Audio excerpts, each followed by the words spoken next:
ওগো আরশের মালিক,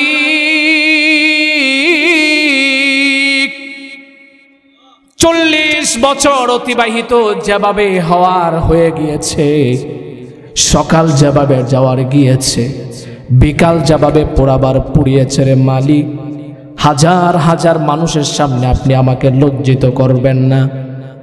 আল্লাহকে ডেকে বলছেন, আল্লাহ 40 বছর আপনাকে সাজদা করি না, আমি বড় নাফরমান। ও দয়ার মালিক, আপনার কাছে বিনতি করে বলছি রে মালিক, আর জীবনে গুনাহ করব না, আর জীবনে পাপ করব না, যতদিন বেঁচে থাকবো আপনার কুদরতি পায়ে সাজদা করব।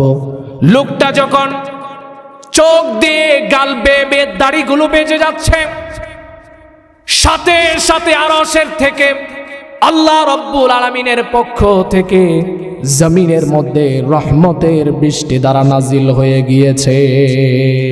সুবহানাল্লাহ। গ্রহণযোগ্য তাওবা কেমন হওয়া উচিত জানার দরকার আছে না নাই? প্রিয় ভাইরা, আল্লাহ তাআলা সূরাতুত তাহরিমায় সে কথা বলছেন, তাওবাটা আমাদের কেমন হতে হবে, গ্রহণযোগ্য তাওবা কেমন হওয়া উচিত, সে কথা আমি নিজে বলছি না। আল্লাহ তাআলা সূরাতুত তাহরিমার 8 নম্বর আয়াতে বলছেন, ইয়া আইয়ুহাল্লাযীনা আমানু তুবু ইলাল্লাহ।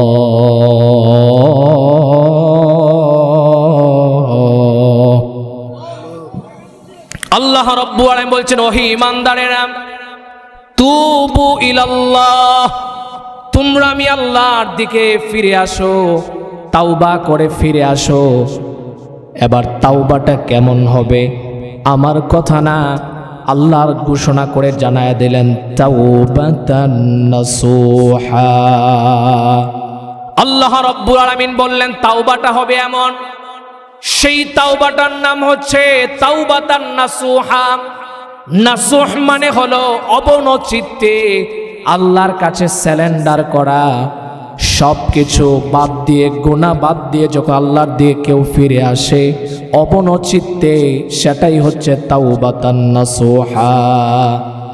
আল্লাহ রাব্বুল আলামিন ঘোষণা করলেন, বান্দা যদি তাওবাতান নাসুহাটা করতে পারো, আসা রাব্বুকুম আইয়ুকাফিরা আনকুম সাইয়্যাতিকুম ওয়া ইউদখিলাকুম জান্নাতিন তাজরি মিন তাহতিহাল আনহার। আল্লাহ রাব্বুল আলামিন ঘোষণা করলেন, বান্দা যদি তাওবাতান নাসুহা করতে পারো, আসল তাওবাটা করতে পারো, আশা করা যায় আমি আল্লাহ তোর জীবনের তামাম গুনাহ খাতা মাফ করে এমন এক জান্নাত দিব, যেই জান্নাতের তলদেশ দিয়ে নহর প্রবাহিত হবে। বলেন সুবহানাল্লাহ। তাহলে তাওবাটা আমাদের কেমন হতে হবে? তাওবাতান নাসুহা, অবনচিত্তে আল্লাহর কাছে আত্মসমর্পণ করে যদি আমাদের গুনাহের জন্য তাওবা করতে পারবে, তাহলে মাফ করবেন যিনি, তিনি কে? আল্লাহ। প্রিয় ভাইরা, হযরত মূসা আলাইহিস সালাতু ওয়াস সালামের যুগে একবার মহামারী এসেছে, জমিনগুলো ফেটে যাচ্ছে, পশু পাখি মারা যাচ্ছে। একদল মানুষ এসে বললেন, ওগো আল্লাহর নবী মূসা, আপনি তো আল্লাহর নবী, আমাদের পশু পাখিগুলো মারা যাচ্ছে, জমিন ফেটে যাচ্ছে, ফসল তো হচ্ছে না, আমরা খুব কষ্ট করছি, আপনি আল্লাহর কাছে দোয়া করেন যাতে আল্লাহ তাআলা আমাদেরকে মাফ করে একটু বৃষ্টি দেয়। নবী মূসা আল্লাহর কাছে দোয়া করলেন, আল্লাহ মানুষগুলো তো কষ্ট করছে, ফসলাদি হচ্ছে না, পশু পাখিগুলো মারা যাচ্ছে, আল্লাহ একটু বৃষ্টি দেন। আল্লাহ তাআলা কাছ থেকে জবাব আসলো, নবী মূসা তুমি একটা কাজ করো, এলাকার মানুষগুলোকে নিয়ে একটা মাঠে চলে যাও, ওখানে গিয়ে দোয়া করো। তো ঘোষণা করে জানায় দিল মূসা যে তোমরা যারা আছো সবাই আমার সাথে চলো, একটা মাঠে গিয়ে আল্লাহর কাছে চাইবো। নবী মূসা কালিমুল্লাহ সবাইকে নিয়ে আল্লাহর কাছে হাত তুলে বললেন, ইয়া আল্লাহ, এই মানুষগুলো কষ্ট করছে, আল্লাহ আপনি একটু বৃষ্টি দিয়ে দেন। আল্লাহর পক্ষ থেকে জবাব আসলো, ও মূসা আমি ততক্ষণ পর্যন্ত বৃষ্টি দিব না যতক্ষণ পর্যন্ত এখানে একজন নাফরমান আছে, যেই নাফরমান 40 বছর হয়ে গিয়েছে একটা সাজদা আমি আল্লাহর কুদরতি পায়ে করে নাই। পড়েন নাউজুবিল্লাহ। ওই নাফরমান যদি সবার সামনে দাঁড়িয়ে তার নাফরমানি যদি প্রকাশ না করে, আমি আল্লাহ বৃষ্টি দিব না। মুসা কালিমুল্লাহ বললেন, কে আছো এখানে? 40 বছর অতিবাহিত হয়ে গেল রে, একটা বারো আল্লাহর কুদরতি পায়ে সাজদা করো নাই। চলে আসো সবার সামনে দাঁড়িয়ে, তুমি তোমার ভুল স্বীকার করে নাও। ওই ব্যক্তি এই কথা শোনার পর লজ্জিত হয়ে গিয়েছে। মনে করেন আপনাদের এলাকায় একজন চুরি করেছে, এখন সবাই এসেছে, চোরও এখানে এসেছে, হাজার হাজার মানুষ। এখন বিচারক যদি বলে, কে চোর আছো? সামনে দাঁড়িয়ে বলো আমি চুরি করেছি। বলুন তো দেখি, সে চোর কি কখনো সামনে এসে বলবে যে আমি চোর? বলবে সে? তবে চোরের মন পুলিশ, সে তো জানে যে আমি চোর, ঠিক না বে ঠিক? তো ওই ব্যক্তি সে তো বুঝে ফেলেছে যে আমি তো সে ব্যক্তি, আমি তো সে নাফরমান যে আজকে 40 বছর অতিবাহিত হয়ে গেল একটা সাজদা আল্লাহর কুদরতি পায়ে করি নাই। প্রিয় ভাইরা, তখন ওই ব্যক্তি অবনচিত্তে আল্লাহ আসমানের দিকে তাকাইয়া আল্লাহকে ডাক দিয়ে বললেন, আরশের মালিক, দিন যেভাবে যাওয়ার গিয়েছে, রাত যেভাবে পুরাবার পুড়িয়েছে, 40 বছর অতিবাহিত হয়েছে। মালিক, এতদিন তো আপনি আমার গুনাহের কথা প্রকাশ করেন নাই, এতদিন তো কেউ জানতো না আমি কি গুনাহ করেছি, কি পাপ করেছি, কি অন্যায় করেছি। মালিক, আজকে আপনি আমাকে এত মানুষের সামনে লজ্জিত করে দিবেন? ওই ব্যক্তি আসমানের দিকে তাকাইয়া বলছে, ওগো আরশের মালিক,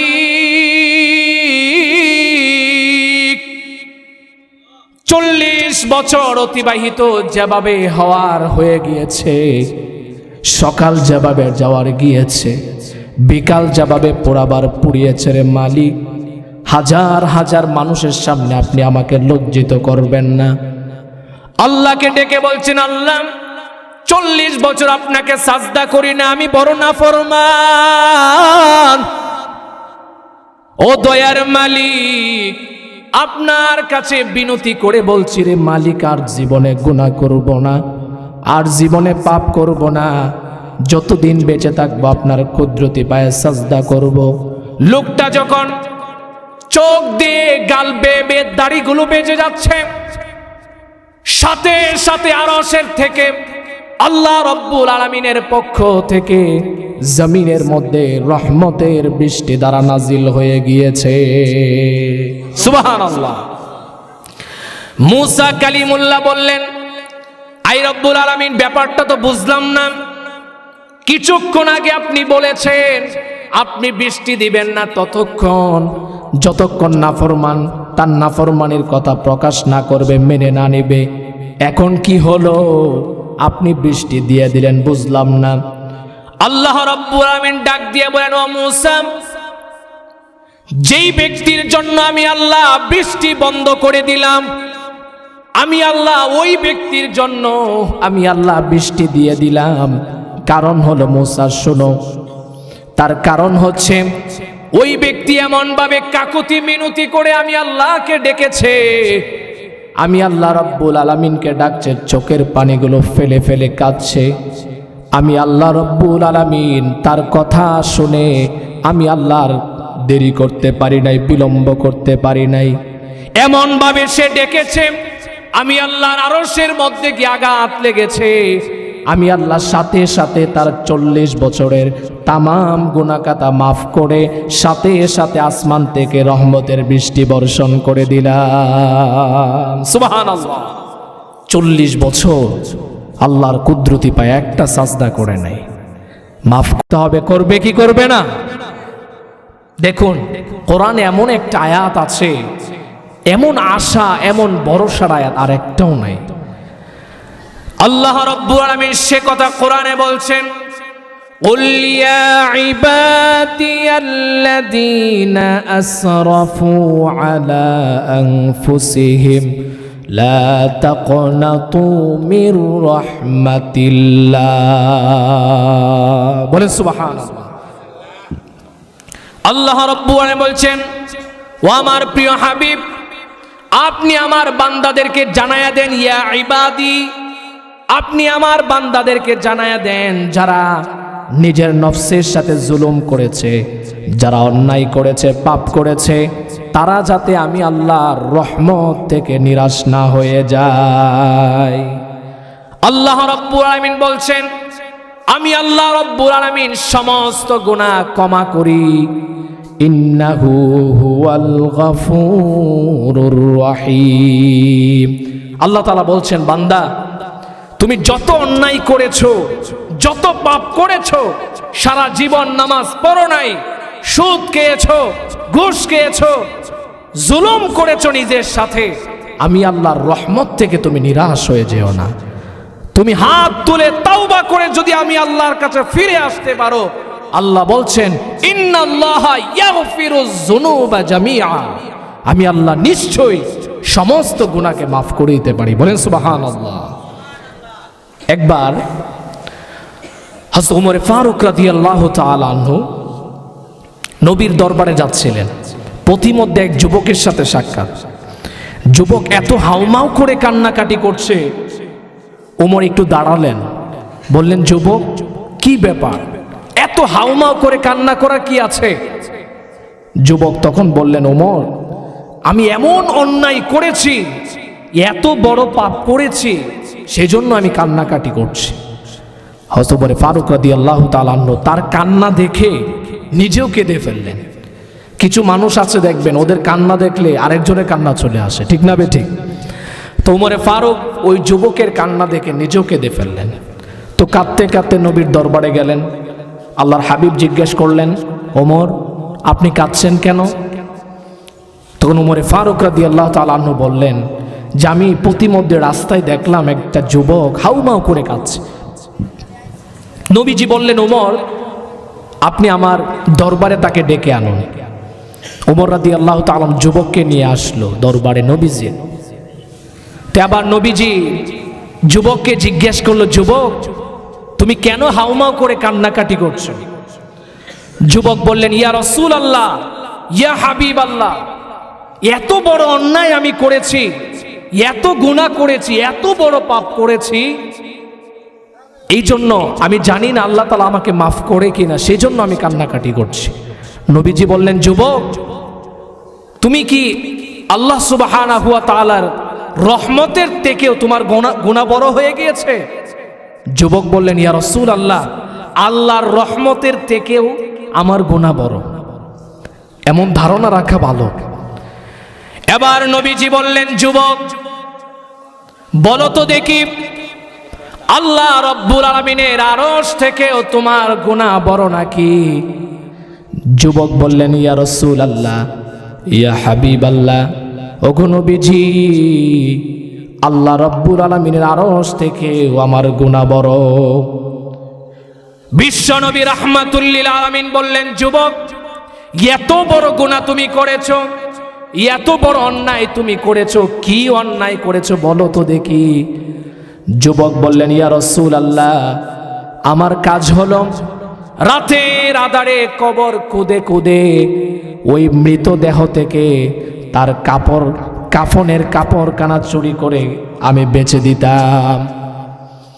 যুবক বললেন, ইয়া রাসূলুল্লাহ, ইয়া হাবিবাল্লাহ, ওগো নবীজি, এটাই শুধু আমার পাপ না, এর থেকেও বড় পাপ, এর থেকেও বড় অন্যায় আমার আছে গো নবী। যুবক বললেন, ইয়া রাসূলুল্লাহ, আমি যখন রাতের আঁধারে কাফনের কাপড় কানা যখন আমি উঠাতে গেলাম প্রতিদিনের মতো, হঠাৎ করে আমার চোখের সামনে পড়লো একটা যুবতী নারী। কাফনের কাপড়টা যখন আমি উঠিয়ে নিলাম, যুবতীটা উলঙ্গ হয়ে গেল। ইয়া রাসূলুল্লাহ, শয়তান আমাকে ধোঁকা দিতে লাগলো, আমি ওই মৃত লাশ, মৃত যুবতীর সঙ্গে আমি গুনাহের কাজ করে ফেলেছি, জিনা করে ফেলেছি। ইয়া রাসূলুল্লাহ, যখন আমি কবর থেকে উঠে আসলাম, ওই যুবতীর কণ্ঠ থেকে একটা আওয়াজ ভেসে উঠেছে, ওরে যুবক, তুই আমাকে কি করলি? সমস্ত মৃতদেহ মানুষের সামনে আমাকে উলঙ্গ করে দিলি। ওই মেয়েটার থেকে আওয়াজ এসেছে, নবী তুই কি করলি? কাল হাসরের মাঠে তুই আমাকে উলঙ্গ অবস্থায় আল্লাহর সামনে দাঁড় করাবি। যুবক বললেন, নবী গো, এই যুবতী মেয়ের আওয়াজ আমার কানে বারবার পীড়া দেয়। নবী আমি বড় ভয় পেয়েছি, বলুন তো দেখি নবী আমি মাফ পাবো কিনা গো নবী। আল্লাহর হাবিব বললেন, যুবক তুমি তো বড় অন্যায় করে ফেলেছ, তুমি তো বড় গুনাহ করে ফেলেছ, সত্যি তো তোমার বড় গুনাহ হয়ে গিয়েছে। এবার যুবক বুঝে ফেললেন নবী আমার রাগ করে ফেলেছে, গুসা করে ফেলেছে। যুবক আর একটা কথাও বলে নাই, তিনি চলে গেলেন। তার কারণ হলো, মা বাবার সামনে যদি আপনি কথা বলেন, হঠাৎ করে যদি মা বাবা রেগে যায়, সন্তানের উচিত সেখানে বসে না থেকে চলে যাওয়া। কারণ হলো রাগের বশে বদদুয়া চলে আসতে পারে, ঠিক না বেঠিক? যুবক তখন মনে করেছে নবী যেহেতু বলেছে বড় গুনাহ করে ফেলেছি, আর বেশিক্ষণ যদি এখানে থাকি, নবী আমার রাগ করে যদি বদদুয়া দিয়ে ফেলে, আমি তো ধ্বংস হয়ে যাব। যুবক এবার দৌড়াইয়া পাহাড়ে চলে গেল। পাহাড়ে গিয়ে একা দাঁড়ে, একদিন নয় দুদিন নয়, দিন কি দিন, সপ্তাহ কি সপ্তাহ, আল্লাহর কুদরতি পায়ে সাজদা করে কাঁদে আর বলে, মালিক, ওগো আরশের মালিক, নবীর কাছে গেলাম, নবী আমাকে সান্ত্বনা দেয় নাই রে মালিক। আপনি তো আমাকে বানিয়েছেন, আপনি তো আমার আল্লাহ, আমি তো আপনার বান্দা, কোথায় যাব? যদি আপনি আমাকে ফিরায়া দেন রে মালিক, আয় আল্লাহ আপনি আমাকে মাফ করে দেন, গুনাহ করেছি, ভুল করেছি, শয়তানের দোকায় পড়ে, আয় আল্লাহ আপনি আমাকে মাফ করুন, আর জীবনে গুনাহ করব না। 40 দিন পর্যন্ত যুবক কাঁদে আল্লাহর কাছে। নবীর কাছে ওহী চলে আসলো। জিবরাইল আমিন এসে বললেন, ইয়া রাসূলুল্লাহ, ইয়া হাবিবাল্লাহ, বলুন তো দেখি দুনিয়ার সমস্ত মাখলুকাতকে বানিয়েছে যিনি, তিনি কে? আওয়াজ করে বলতে হবে, তিনি কে? প্রিয় হাবিব সে জবাবে দিয়েছে, আল্লাহ বানিয়েছে। এবার জিবরাইল বললেন, ইয়া রাসূলুল্লাহ, বলুন তো দেখি গোটা পৃথিবীর সমস্ত মাখলুকাতকে যিনি খাবার দেয়, রিজিক দেয়, তিনি কে? নবীও বললেন, আল্লাহ। এবার তৃতীয় নম্বরে প্রশ্ন করছি, ইয়া রাসূলুল্লাহ, বলুন তো দেখি যদি মানুষের ভুল হয়ে যায়, জিন্নাতের যদি ভুল হয়ে যায়, মাফ করেন যিনি, তিনি কে? নবীজিও তাই উত্তর দিয়েছেন, আল্লাহ মাফ করে।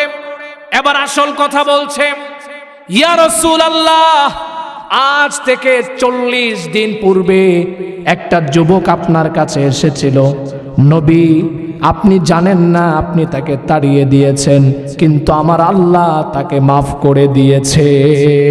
সুবহানাল্লাহ।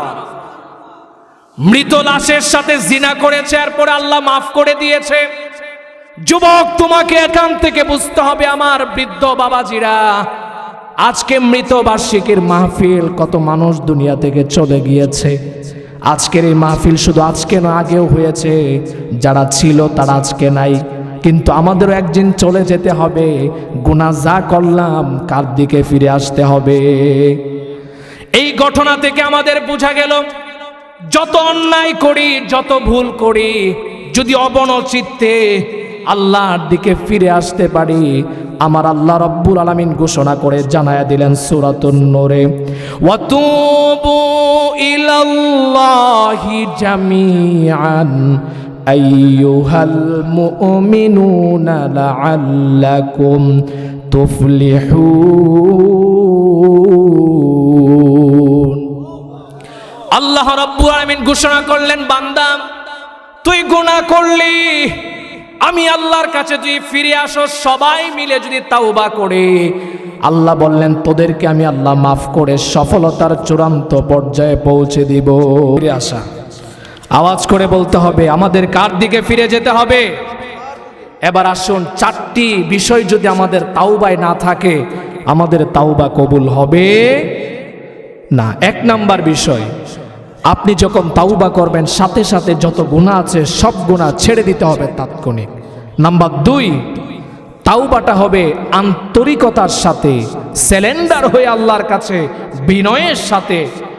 নাম্বার টু, পুনরায় ওই গুনাহ না করার প্রতিশ্রুতিবদ্ধ হতে হবে যার কাছে, তিনি কে?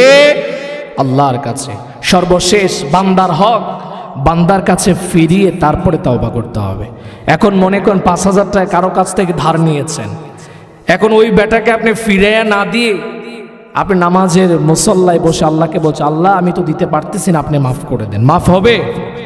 ওই বেটার কাছে যেতে হবে, ক্ষমা চাইতে হবে, অথবা টাকা দিতে হবে, দিয়ে তারপরে কার কাছে চাইতে হবে?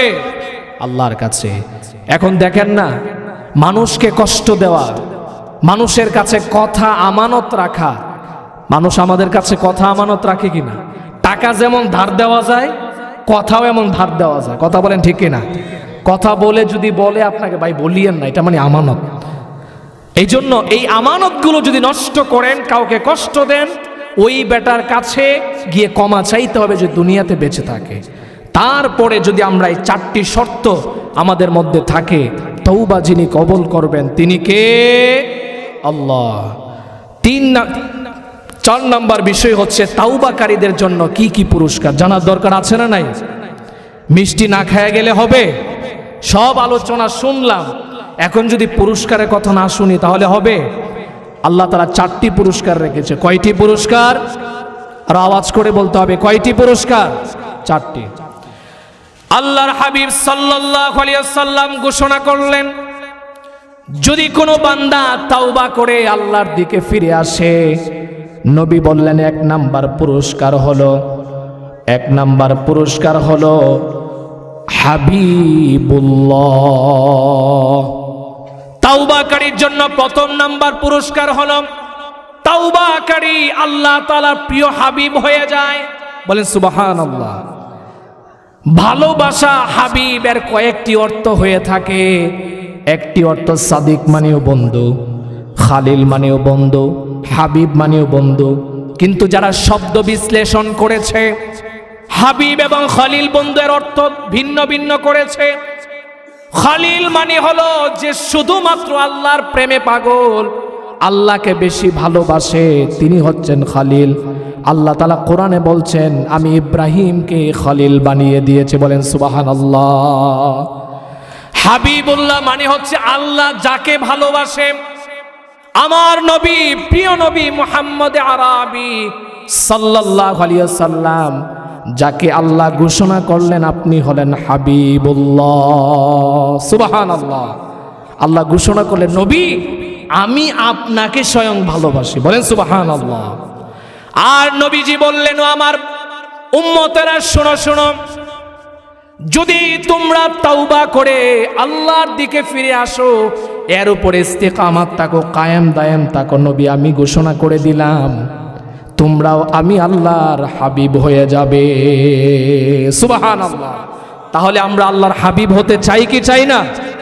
আল্লাহর বন্ধু হতে চাই কি চাই না? তাহলে যদি তাওবা করে আমরা ফিরে আসি, 1ম নাম্বার পুরস্কার আল্লাহর বন্ধু হয়ে যাব, আল্লাহ স্বয়ং আমাকে আপনাকে ভালোবাসবে। বলেন সুবহানাল্লাহ। 2 নাম্বার পুরস্কার নবী বলছেন আত্তাইবু মিনাজ জামবি কামান লা জামবালা।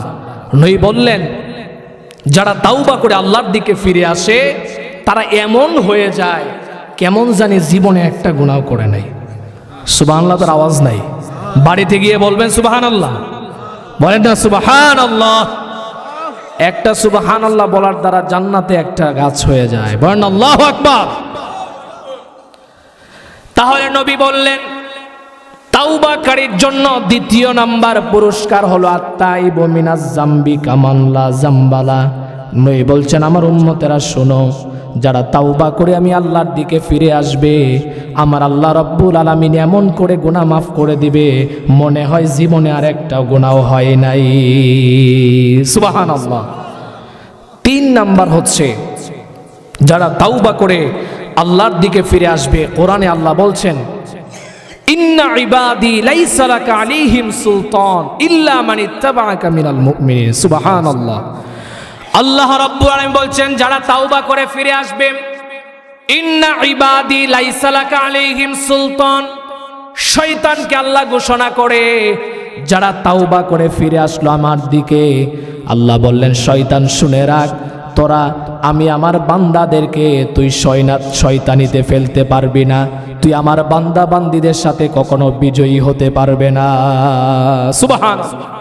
এখান থেকে বোঝা গেল যদি আমরা তাওবা করে ফিরে আসি, শয়তান আমাদেরকে কখনো আমাদের উপরে কখনো বিজয় হতে পারবে না। সর্বশেষ তাওবাকারীর জন্য পুরস্কার হচ্ছে মৃত্যুর পূর্বে দুনিয়াতে জান্নাতে তার ঘর দেখবে। সুবহানাল্লাহর আওয়াজ তো নাই। আমরা মনে হয় কেউ জান্নাত দেখতে চাই না। চাই? জান্নাতে কি যেতে চাই? কারা কারা চাই দুহাত তুলে দেখা। লিল্লাহে তাকবীর, নারায়ে তাকবীর। আল্লাহ সবাইকে জান্নাতীবাসী হিসাবে কবুল করো, সকলে পড়ে আমিন। 4 নাম্বার পুরস্কার হলো মৃত্যুর পূর্বে দুনিয়াতে জান্নাতে তার ঘর দেখবে। আমার কথা না, কোরআন বলছেন, আল্লাহ রাব্বুল আলামিন বলছেন ইন্নাল্লাযীনা ক্বালু রাব্বুনাল্লাহ সুম্মা ইসতাকামু তাতানাজ্জালু আলাইহিমুল মালাইকাতু আল্লা তাখাফু ওয়ালা তাহজানু وأبشروا بالجنة التي كنتم توعدون।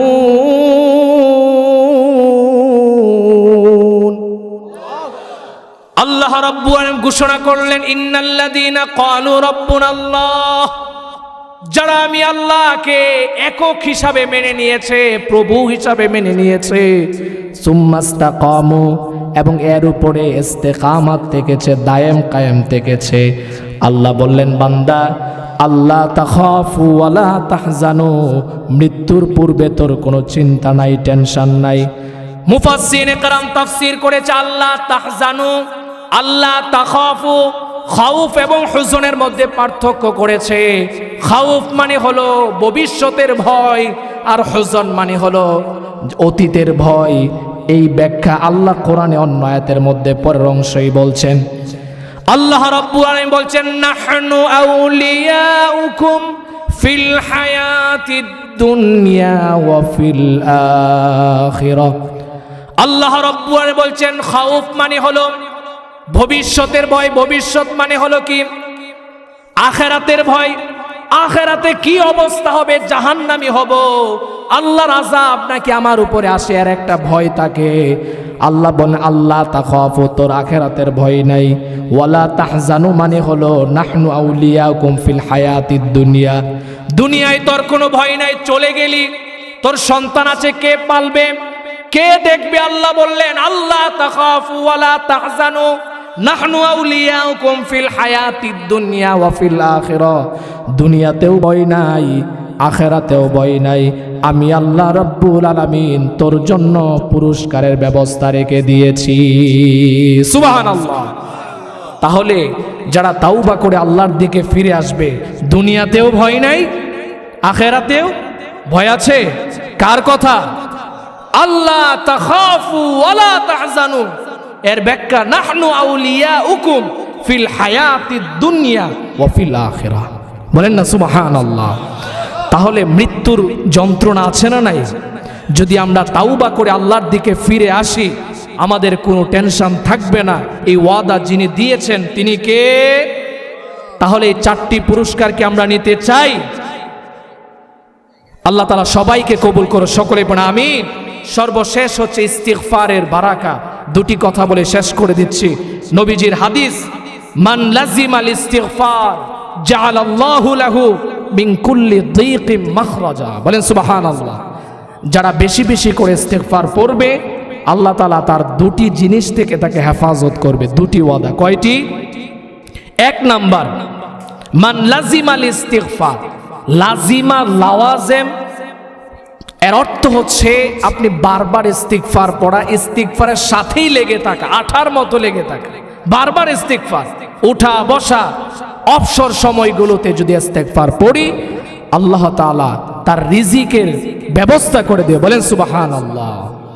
ওমাই ইয়াতাওয়াক্কাল আলাল্লাহি ফাহুয়া হাসবু, আল্লাহ তাআলা তার রিজিকের জন্য যথেষ্ট হয়ে যায়। বলেন সুবহানাল্লাহ।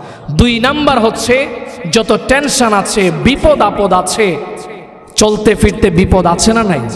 আওয়াজ করে বলতে হবে, আছে না নাই? এই বিপদ আপদ থেকে যিনি হেফাজত করবেন তিনি কে? তাহলে আমরা একটি আমল পেয়েছি, সেটি হচ্ছে ইস্তিগফার। যদি বেশি বেশি করি বিপদ আপদ থেকে আমাদেরকে হেফাজত করবে। দ্বিতীয় নাম্বার, রিজিকের নিয়ে